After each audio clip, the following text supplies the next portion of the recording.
A heart surgeon once told me if it was easy, anyone could do it. And that goes the same for any task that's difficult. Not everybody can do everything and have it work out the way they want it to. Big shout out to you, Bill Fioretti. That's his Pro Stock Pinto. Looking pretty serious there. And a special thanks to his dad, Gus. And just like his family and Bob Glidden and his family work together to succeed, I try to do the same with my family and get the projects done that I need to. I appreciate your support, guys. What's up, guys? Tim Halston with DragBoss Garage. Welcome back to the channel. So I'll kind of give you an update on where I'm at because I guess I'm kind of frustrated. But that way you can see why I'm frustrated. But here's the scoop. If you watched my last video where I drove to the Ford dealership with open headers, got the alignment, and was on the way back. Like I'd said before, the car died when I came into the driveway. And you can see that on the video. I noticed I started looking back and I could see the fuel pressure was going down on the way back, probably halfway through. It's hard to see because the sun was so bright. But the bottom line was, and I showed you this in the other video, that the impeller was digging into the base plate. Not sure why. You know, was it from cavitation? I don't know. Did the fuel starve? I don't know. Doesn't matter. I got frustrated with Barry Grant and I said I'm done with it. So I switched to MagnaFuel. I bought a brand new MagnaFuel pump. It was the 4601. The one with a built-in filter. It's a Quickstar 300. That should be sufficient for 900 and something horsepower on gas. On alcohol, you need something much bigger. So I bought that fuel pump, I put it in, and I swear, the thing maybe ran 10 seconds. I heard it starting to pick up fuel, and starting to pick it up. I watched the gauge start to move, and then it was done. I'm like, what's going on? And I'd mentioned this in the description of the other video, but I really never got into it. So I went ahead and I checked all my connections, like, what's going on with this? This should not be happening. And everything was golden. I have a circuit breaker. I have a 30 amp fuse that goes to a circuit breaker that goes to the relay and then to the fuel pump. So I ended up taking the wires off and hot wiring it right to the battery, and the pump was dead. I have no idea. I called MagnaFuel and talked with them about it. They didn't know. So I ordered another one from Summit. That came in. I put that on. I can't explain it. Did the same process. I usually open up the dash 10 going to the regulator to bleed out any air, put rags around it, just bzz, bzz, till I see the fuel pressure start to hit. Then I go and take the rags off, tighten it up. Perfect, no issues. So I can't explain that. Am I the one that gets a fluke on something? Yeah, that's me. I always seem to have that kind of luck. But so I am kind of discouraged. And what I've come to realize now is that the front tire, to get the caster even close at 2, you know, you want as much positive as you can the faster you go, is what my chassis guy said. Obviously, you know, there's limits to that. So anything in the 3 to 6 range is probably pretty good. I'll be happy with 4 to 5. But in this particular situation, with the rods shortened, because that's how you get more caster on this, I was bottomed out and I didn't have enough. You saw the last video on that. Well, it was to the point I didn't realize it when I left the dealership that it was cutting the tire on turns. So, again, another frustration. So I had talked to Mike Weeks, and we came up with a plan that we were going to put a shim in the upper control arm in the front to bring the control arms out this way. Then we could compensate with a caster. But he talked to his alignment guy, Greg, and he says, I don't know if that's going to work. You have to put a lot of shims in there. So at this point, we decided to go with upper control arms, adjustable upper control arms. I went through the search to find out who had the best for what I wanted. It seems like Total Control Products by Chris Alston, his company, Chassis Works, seem to have the best quality and the best adjustability. The other ones kind of have, you know, Del Loom type bushings. These are rod ends, and they can go up to 6 degrees. Now, we also found out that the spindles, when I switched right to left, they come with some positive caster in them. Now, by switching them, now I have even more negative caster to try to compensate. So I doubt I'll be able to get 6 degrees of positive caster. I probably don't even need that. But if I can get 3 or 4, I'll be golden, because I'm going to lose some with what I have with the spindles. So that's our plan. Now, I'm going to show you in a bit. Changing this kind of stuff is not simple. Oh yeah, unbolt this or that or the other thing. You know, you got custom headers. So I don't know if I'm going to be able to get the bolts out without pulling the headers. You know, I've already had this side off about 3 times and back on. It's not terrible, but I just don't want to keep doing that. This side I've never had off, driver's side. You saw before I had the transmission all ready to go. Then Paul Adamatis texted me and said, hey Tim, you forgot the snap ring on the output shaft. You don't fix that, the output shaft's going to be smashing into the input shaft. You're going to blow that guts all over the track. So I had to pull the transmission back out, pull it back apart, make sure that one of the roller bearings was correct, which it was, and then install the snap ring, put it all back together, remeasure my clearances. So that was a whole nother episode. So now I got the tire issue. So with these springs, we had talked, Mike Weeks and I decided, you know what, at this point, I'm going to go ahead and switch to coilover. Now I'll show you the shocks I have. The shocks I have are custom shocks from Mark Menser Motorsports. Mark Menser deals in high quality shocks, spring setups for racing. He's one of the top guys in the country. If you see my pictures, now here's what I'll show you. I'll put it in right now. And I'll tell you how this came to be. But here's a picture of my new sticker that I got being made right now. Tell me what you think of it. Anyways, with that wheel stand, I did that twice because initially I had competition engineering 3-way shocks.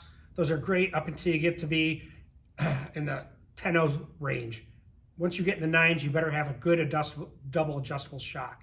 Then I went to John Calvert's Caltrax and racing suspensions that he has. I used his shocks, had the same result, his 90-10. The problem is this car makes so much power, not that it's a powerhouse, but it lays it down to the track nice with the best of a 127 60-foot. So I went from a 385 cubic inch where it ran 10-0s all day to a 408, and that's when the wheel stand started. That torque and a little bit of horsepower was putting this thing on the bumper, and you've seen pictures of that. I showed it on the last video. Whether I stick it in here, I don't know. So I didn't want to put wheelie bars in it. John Calvert had told me, listen, you better get some better shocks than I make, you know. And I said, okay. So I hooked up with Mark Menser. Mark said, I can take care of it. My buddy JP, the chassis guy, told me I didn't need wheelie bars, you need better shocks. He gave me the set here that I put on here. You're going to see them. They're the first double adjustable front shocks for the Mustang and Cougar. 69, 70, whatever models fit. So he used my car as a prototype. He gave me those shocks, sponsored me with them. Thank you, Mark Menser. And I've been talking with his right-hand man, one of them, Craig, great guy. So we talked the other day. I told him what I want to do. He said, we can take care of that because the shocks that I have are already set up for coilovers. You just have to put the parts on them, the cups, or whatever they're called, and then the spring. He said, listen, Tim, I'll send the parts to you, do some measurements, and if you have problems, I'll help you put them on. That way you don't have to send the shocks to me. The shocks aren't leaking. They're in great shape. They probably only have 20 runs on them. You know, the car's been sitting for 5 years, and you're going to get growing pains or teething pains, as Bill Fioretti told me. So that's my plan, what I'm going to do now.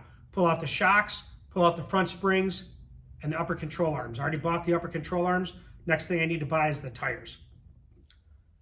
So I had talked with Craig, like I said, Mark's right-hand man, and I invited either Mark or Craig or both of them to come on to DragBoss Garage to do a live chat on racing suspensions and shocks.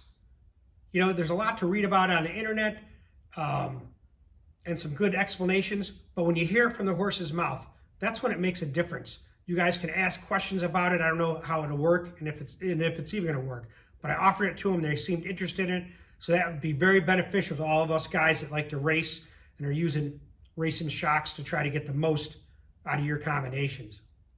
And we may be able to get their thoughts too on whether leaf spring, 4-link, or ladder bar, struts.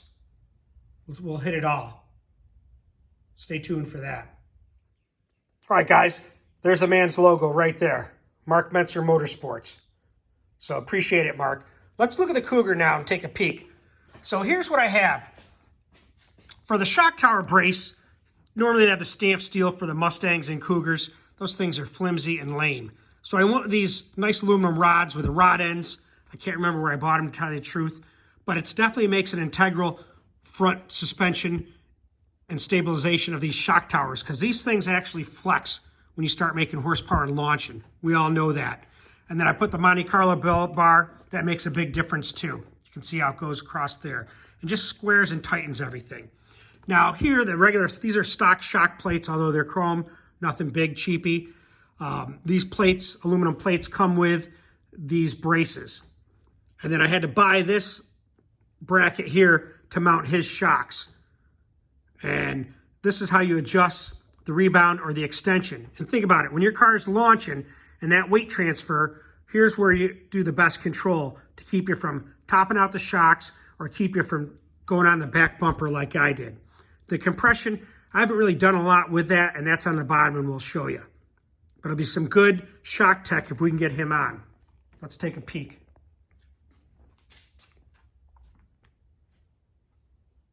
So here's what I run for brakes, just kind of an aside. The Wheelwood 4-caliper piston.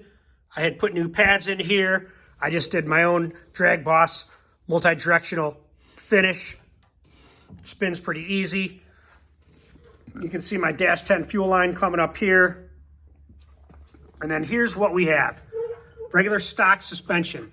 Now, these are the roller bearing type spring perches. You can kind of get a better look at them. I think it makes a big difference for sure. And I had replaced the control arms and the control arm bushings, the nice grease fittings there. These shocks are the 6-cylinder springs. There's where the compression is set back here. I think it's 5/16. You get in there and you can turn it and adjust it. And then here's the coilover, or the regular shocks, the double adjustable.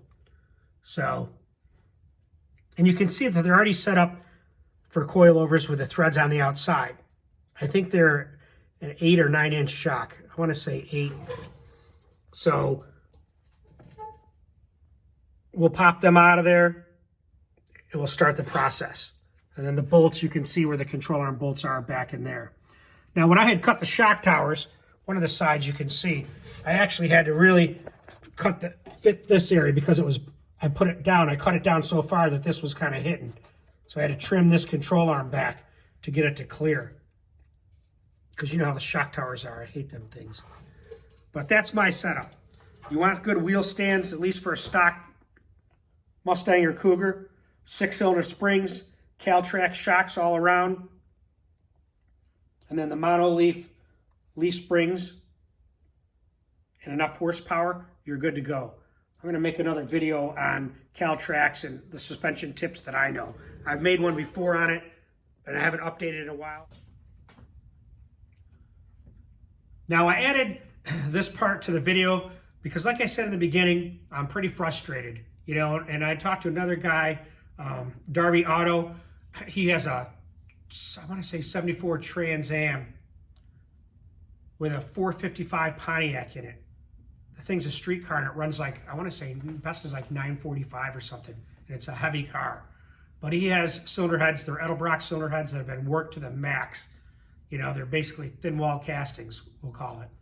And he just sent me some pictures of the valve seat, the head collapsed. I don't know the whole damage issue, but he's getting that fixed. So we're talking about things. And he's like, man, it seems like you've been through a lot. And I have. But I'll tell you, when you're in this kind of thing and you're putting yourself out in public, I'm not afraid to show my mistakes and show you where I am and show you why I'm not at the racetrack. You know, here I am thinking, oh yeah, I got my headers on. It's just going to be a simple alignment and I'm ready to go. And we found that to be not even close to being true with all the issues I just talked about. But I got to give another shout out to Bill Fioretti from Mostly Mustangs. I'll show you his logo here. He's in Hamden, Connecticut. Now, Bill and I have had, like I said before in my last video, he's kind of a mentor to me. I've never done this. And he's a Mustang enthusiast. He's restores Mustangs to high limit. Wait till you see some of the videos I'm working on for him. He's had the most original Boss 351 Mustang. I got pictures of that. A Boss 429 that he ended up having for 40 years and sold it. They made a model for Franklin Mint. I showed that in other videos. I don't want to show you now because I'm going to make another video. But he sent me a couple things, and let me just kind of show you what it is. I haven't really looked at them, but let's see what we got.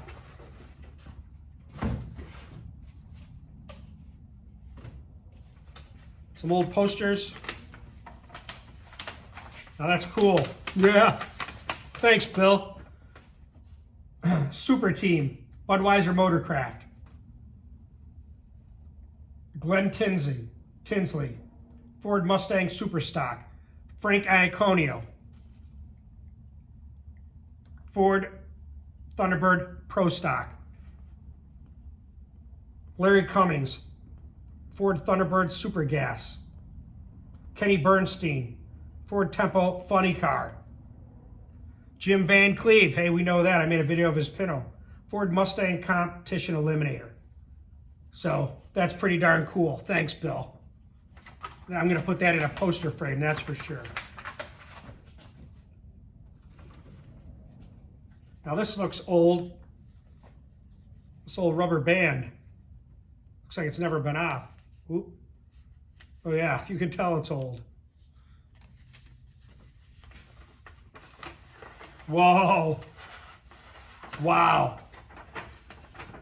We are family, baby. Look at this. Wow. Bill, that's crazy. Bob Glidden Race Cars, his Thunderbird. Check it out. This just blows me away.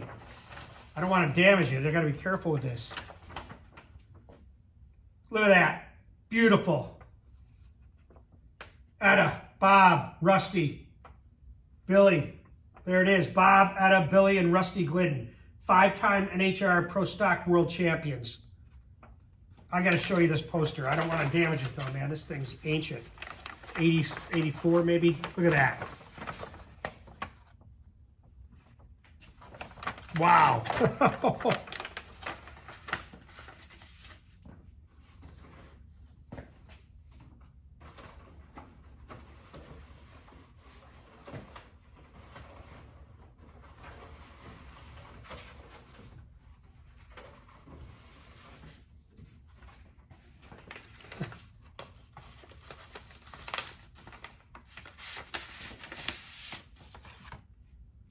Yeah, 84. Look at this. Bill, man, this blows me away. That's crazy. Well, there's a picture of his Boss 429 or 351 Mustang. Look at that. With some information on it. Tim, I own this car for 30 years. The same guy that bought my Boss 429 also bought it. Last unrestored Boss 351 known to exist. Wow. I won't go through all this because it's kind of emotional. Wow, these pictures are crazy. Gap and Roush. I mean, I just don't believe it. These are all Bill's personal pictures. Melco Gasser.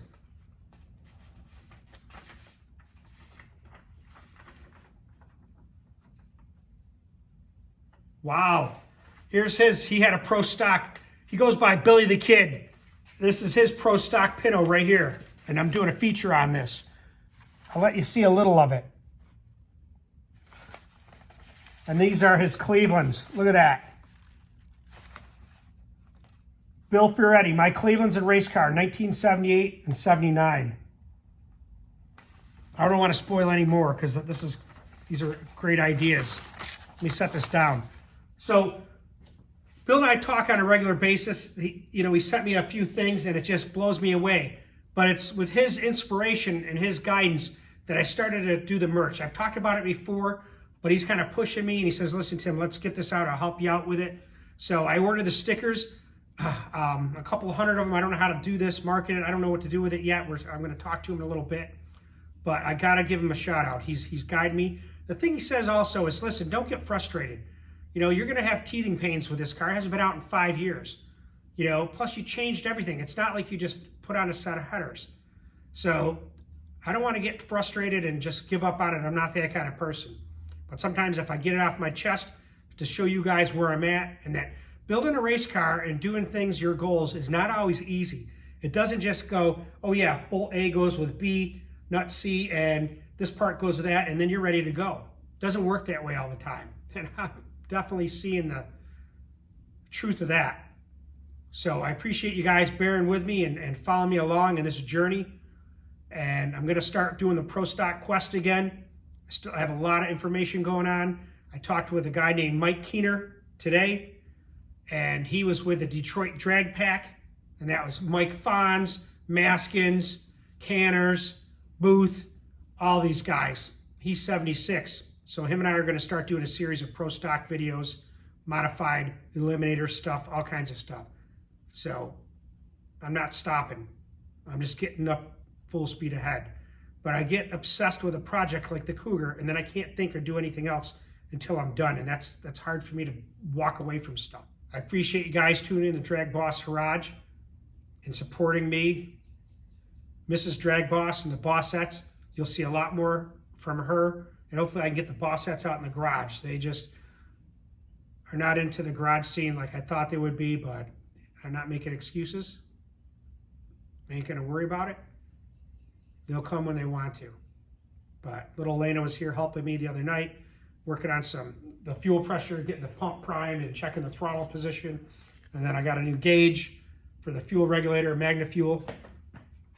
Like I said, I'm done with the Barry Grant stuff, taking everything off, start fresh. Like I always say, stay tuned to DragBoss Garage. We're always seeing and learning something new. Yeah, you guys know what that is. That's Bill Fioretti's Pro Stock Cleveland. I love that poster. Thanks, Bill. I appreciate that. And those stickers, you ain't going to find those anywhere. Check this out. So here's what Alaina's going to do. I'm going to have her put the spring, say hi. Hi. Push that up so I can thread that spring compressor in there. So show me how you're going to do it. Yep, and then I can thread that compressor in, the rod, and then I can start compressing the spring. You won't have to be there then. It's dangerous. It's not dangerous like that. Not that, but it could be. Wait, so if you press this? I'm going to thread that big rod into that, what you're holding, and then I can tighten it up and compress the spring to pull it out of there. Ow, this thing. Don't worry about that. We got to concentrate at DragBoss Garage. I think that's wrong, Dad. Why? I don't know. I just think that. Think what's wrong? It should be DragBoss Garage. DragBoss is always right. That's how it should be. All right, let's change it. All right, hold tight. Okay. Hi, everybody. Today, it's my channel, right? Yeah, Daddy, I love it. it's called Alaina's channel. All right, hang on. I'm holding it. Ow. Yeah. Am I gonna Now I have to line that up, that hole. I don't think you're going in. All right, hang on a minute. Look at Try to me. tilt it straight now. There you go. Don't move now. Ow, it hurts. Dad, you're not even going in it. You got to make that straight, please. Okay. All right, wait right there. All right, let's see if I can do it there.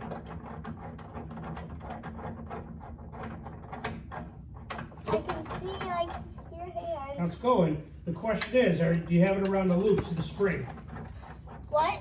You have to have it around the loops of the spring. Okay. Remember how you push it up? It's there. Is that how it is? Yes, I think it's good. You can come look. Let me see. Hang on a minute. Did you put it way too far in? If it's Nope, that's how I want it. But don't let it down, please. Lift it You up. want it in there. You just got to put it, it's already in the hole. All I want is this up here. Yep, and that spring on the other side. Yep, just hold it just like that. It'll straighten up on its own. Huh? You hear me? Yeah. It's so hard. All right, hang on a minute. My hands hurt. Listen, we don't complain in DragBoss Garage. Hey, I'm not. Wait. I'm already lifting it up. I know, but I don't want you to let it go, please. You can't keep moving it around. Hi, guys. It's Alaina's channel still, right, Dad? Yep. It's called Alaina's channel, not DragBoss. Right. Dad, name this one Alaina's channel. Now listen, get back there and hold that, please. We don't want to be Dangerous moving part. stuff. Is this the dangerous part? Not yet. Did you get it? Yeah, it's straight. Are your spring tight? I can barely lift it Well, now. it's going to be tight though, right? It's stuck like that. That's what we want. Now we got to get this. Is it the dangerous part now? No, not yet. Aww. Yeah, right. Tilt it towards me. Hi, everybody.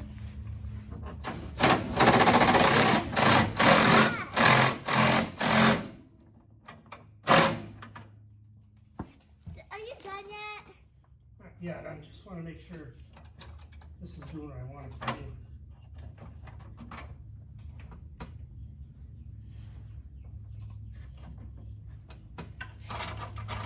Starting again. What'd you do? I just said it was. I said this to myself. Oh yeah, see it's hitting here. So now we've got to, Loosen. Is you know, it the dangerous part? not really. Good. All right, so I got the compressor in there. Alaina helped me get that. I tighten it up. I always worry about working with springs. You always worry about it getting in the face or getting hurt. So the compressor itself's on there pretty well, and it's already compressing the spring. So the pressure of the spring pushes the ball joint down. So I took off the cotter pin. I loosened up a little bit. Let's just see if that will pop.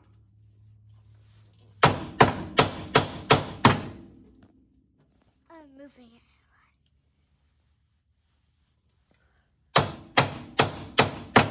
Thank God we're done with that hammer. Go. So we got the spring out. Kind of scared us a little bit. It kind of popped out a little bit on us. But that's okay. No one got hurt and it didn't fly out of there crazy. But it's enough where you got to be careful with this stuff. This ain't no joke. But let me show you while I get this out. So I got here's the control arm. Now on this setup, the way it was set up before is it had like a limiter right here, which I loosened up. So the control arm could only fall down so far, so I kind of loosened that up. And then right now the weight's on the jack stand and the frame. This weight's holding up the rotor, the lower control arm, and the tie rod end. So I loosened up the ball joint. I already popped it. You saw me hitting it to loosen it up. There. Now the thing about this is you got to be careful with that brake line. So what we'll do is we'll put a little wire to it so it doesn't pull on this hose. But that's it. So we got the control arm out, or we got it loose. Then I'll undo those bolts. Hopefully I can pull that right out of there without any issue. But this is how you want your control arms. You want wheel stands, this is how it should be. Shouldn't be no tight, it shouldn't be tight at all. Everything in the suspension needs to be loose for you to have that extension when you launch. And I'm talking about everything. You don't want it falling off, but you want it loose. And that's how nice, these are new control arm bushings. And that's how loose I have them.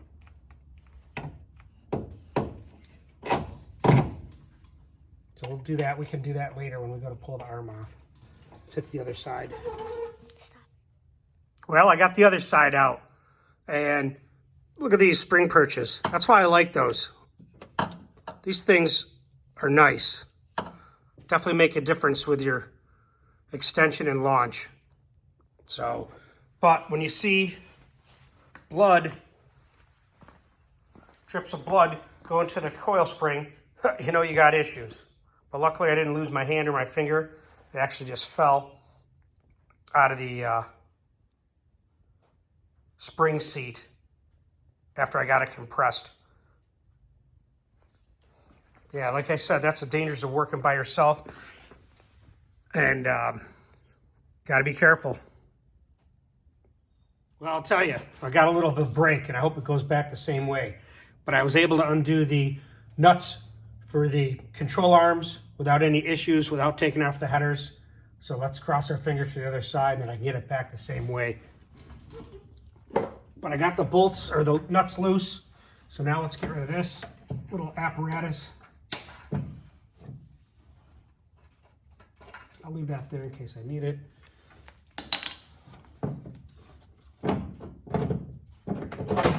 Whoa. There it is. Now one thing I'll tell you, this is heavy, man. There's no doubt. That's about at least 15 to 20 pounds. Can't wait to see what those tubular ones are. But I already had shims in here. You can see here, they were back here to adjust the camber. What we thought about doing is putting more shims here to try to bring it this way. Then I can correct with it, get the correct amount of caster. But now that I feel how much these weigh, it's going to be nice to get rid of that weight. I already have 64 pounds off the front end, so we'll see once we take it off and put a little bit more back on. There you go. Let's keep going. Well, if you saw in the last video, I was kind of bummed. I ordered the control arms from this American Mustangs in California. Within 24 hours, they sent me an email saying the parts are back ordered. So I ordered them right from Chassis Works, and hopefully I get a confirmation and I can get them sent out. Yeah, my goal is to try to get to that June event at Dragway 42. So hopefully that'll work out. And I need to get a few passes in before I even hit that place. I've always had bad luck at Dragway 42. Every time I race there for the first time, something happens. Minor, but it's just a hassle. Let's get to the other side. So like I said, I hate coil springs. And they're nothing to fool around with. A lot of potential energy. So you need a good spring compressor. Don't buy those cheap aluminum ones. Always keep your hands above it.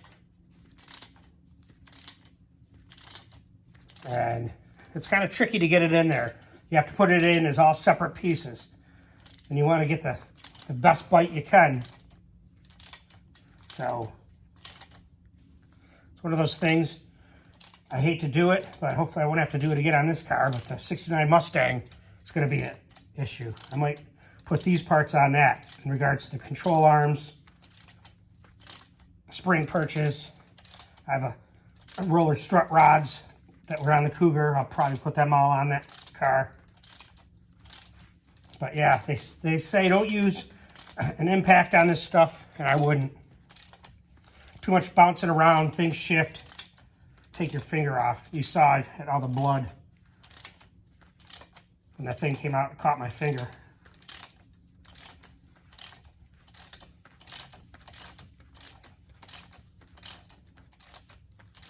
Always take your time. Make sure you have the weight off the car. That's the key. Once you get the spring set up, drop this control arm so the weight is off the spring. Less chance of explosion. That's what happened on the other side that I was doing. I didn't have all the weight off. Luckily it didn't hurt anything and it wasn't full spring tension, but enough to make you wake up.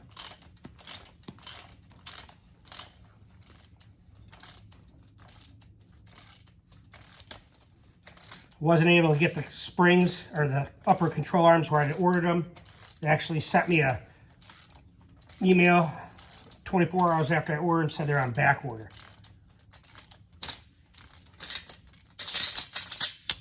So, whatever. It is what it is. Now these are 6-cylinder springs. People have asked me that before. Don't matter, 6-cylinder, 8-cylinder, 1-cylinder. Anything underneath the car, holding up the body and stuff, ain't no joke to play with.